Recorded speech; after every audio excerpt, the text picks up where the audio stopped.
You cannot use executive privilege to hide wrongdoing or criminality or impeachable misconduct. And that is exactly the purpose for which they seek to use it. The managers for the House of Representatives have 7 hours and 53 minutes remaining to make the presentation of their case. We know that the aid was lifted ultimately on September 11th, but it wasn't lifted for any legitimate reason.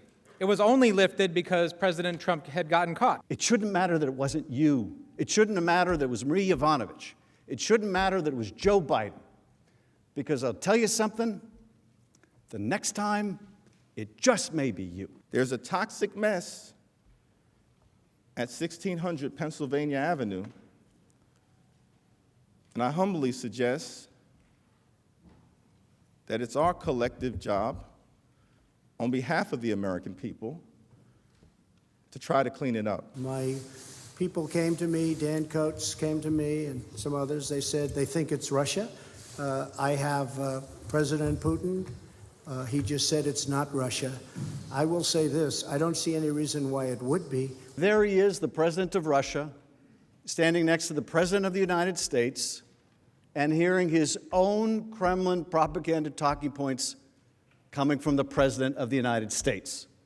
Now, if that's not a propaganda coup, I don't know what is. As charged in the first article of impeachment, President Trump has demonstrated that he will remain a threat to national security and the Constitution if allowed to remain in office. I want to echo what Mr. Schiff said today, Manager Schiff.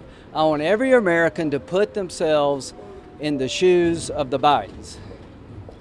You're the Vice President of the United States. You're in charge of Ukrainian corruption efforts, and your son winds up getting $3 million from the most corrupt entity in the Ukraine, Burisma. Would you expect people to give you a pass? Why they opened up the door as wide as a double door on the Hunter Biden, Joe Biden, Burisma issue, I guess they figured that was their way of getting ahead of it. We will address it. The second article of impeachment charges the president with misusing the powers of his high office to obstruct the House impeachment inquiry. President Trump categorically, indiscriminately, and in unprecedented fashion obstructed Congress's impeachment inquiry. Even President Nixon, who famously attempted to defy a subpoena for tape recordings of his conversations, he let his most senior staff testify before Congress. This is a determination by President Trump that he wants to be all-powerful. He does not have to respect the Congress. He does not have to respect the representatives of the people. Only his will goes.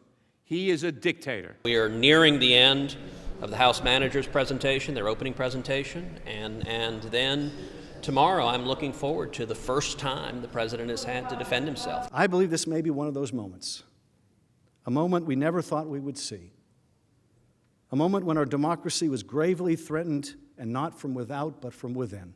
I implore you, give America a fair trial. Give America a fair trial. She's worth it. Thank you.